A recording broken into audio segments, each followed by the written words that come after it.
నమస్తే అండి. ఈరోజు ఒక ముఖ్యమైన విషయం గురించి మాట్లాడదలుచుకున్నాను.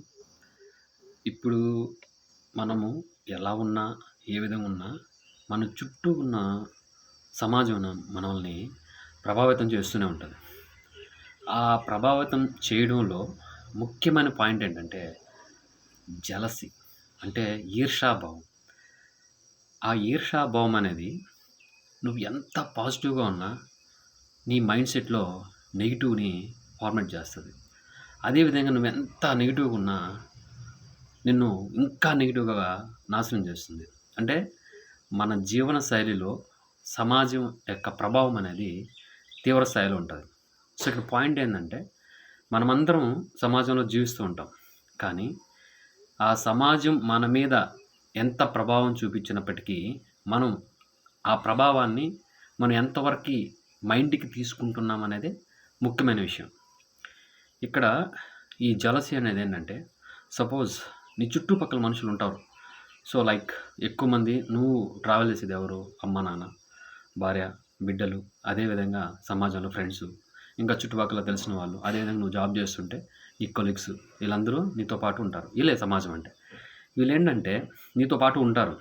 ఇక్కడ 2 టైప్స్ ఆఫ్ మనుషులుంటారనమాట. ఒకటేందంటే మంచిగానే నీకు చెడు చేస్తుంటారు. ఇంకొంతమంది చెడు అని తెలిసి చెడు చేస్తుంటారు. సో, ఇక్కడ చెడు అని తెలిసి చెడు చేసే వాళ్ళని మనం ఎదుర్కోవచ్చు. కానీ మంచిగా ఉంటూ నీకు చెడు చేసే వాళ్ళని ఐడెంటిఫై చేయడం చాలా కష్టం. వీళ్ళెలా ఉంటారంటే వాళ్ళ మాటలెలా ఉంటాయంటే నిన్ను రెచ్చగొట్టే విధంగా ఉంటాయన్నమాట. నువ్వు రెచ్చిపోయి, నువ్వు సఫర్ అయ్యి ఫీల్ అయ్యేటట్టుగా చేస్తాయన్నమాట. దానివల్ల వాళ్ళేందంటే ఆనందపడతారు. అంటే నువ్వు ఎదగాలనే సిట్యుయేషన్ నుంచి నిన్ను బ్యాక్ లాగేస్తారనమాట. సో, ఈ విధంగా బ్యాక్ లాగేయడం, ఆ బ్యాక్ లాగేసేది కూడా వాళ్ళు లాగేశారనేది చూపిచ్చరు.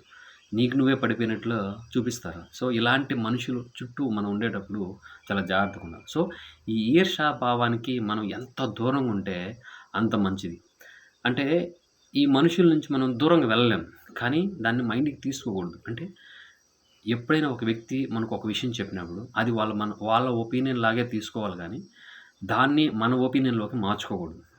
అలా మనం ఏం చేస్తుంటామంటే, ఎదుటి వాళ్ళు చెప్పిన విషయాన్ని మన ఒపీనియన్‌గా ఫార్మ్ చేసుకొని, మనకు మనం భయపడిపోయి, మనం స్టాప్ అయిపోతాం. అలా స్టాప్ అవ్వకూడదు. ఎవ్వరు ఎలా చెప్పినా కూడా మన లైఫ్‌లో మనం ముందుకు పోతూ ఉండాలి. సో, కాబట్టి ఈ జెలసీ ఫీలింగ్ అనేది మనకు రాకూడదు. అదే విధంగా ఎదుటి వాళ్ళకి మన మీద వచ్చినా కూడా మనం పట్టించుకోకూడదు. సో, ఈ జెలసీ ఫీలింగ్ వల్ల మన లైఫ్‌ని వెనక్కి మనకు మనమే తెచ్చుకుంటే దానికి మించినటువంటి చెడు అనేది ఇంకోటి లేదు. సో, ఇక్కడ భార్య ఈర్ష్యపడొచ్చు. అదేవిధంగా భర్త ఈర్ష్యపడొచ్చు. తల్లిదండ్రులు అంటే ఆ ఈర్ష్య మనకు తెలీదు. చెప్పాను కదా! మంచిగా ఉండే ఈర్ష్య ఉంటది. చెడుగా ఉండే ఈర్ష్య.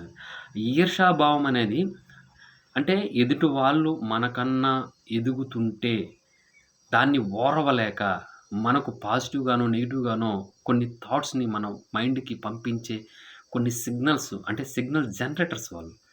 ఆ జెలసీ సిగ్నల్ జనరేటర్స్ అంటారు వాళ్ళని. అవి మనం తీసుకొని మైండ్‌కి ఎక్కించుకొని బాధపడుతూ, ఫీల్ అవుతూ ఉండకూడదు. ఏదైనా సరే మనం సొంతంగా మన నిర్ణయం మనం తీసుకునేటట్టు ఉండాలి. మన ఆలోచనల్ని వేరే వాళ్ళు ల్ రూల్ చేసేటట్టుగా ఉండకూడదు. అదేవిధంగా మనం వేరే వాళ్ళ ఆలోచనల్ని రూల్ చేయకూడదు. సో, కాబట్టి నాకు తెలిసిన విషయాన్ని మీ అందరితో పంచుకోవాలనిపించింది. పంచుకున్నాను. ఇది మంచి అనిపిస్తే మీరు ఫాలో అవ్వండి. మంచి కాదనిపిస్తే జస్ట్ వదిలేయచ్చు. So, thank you very much.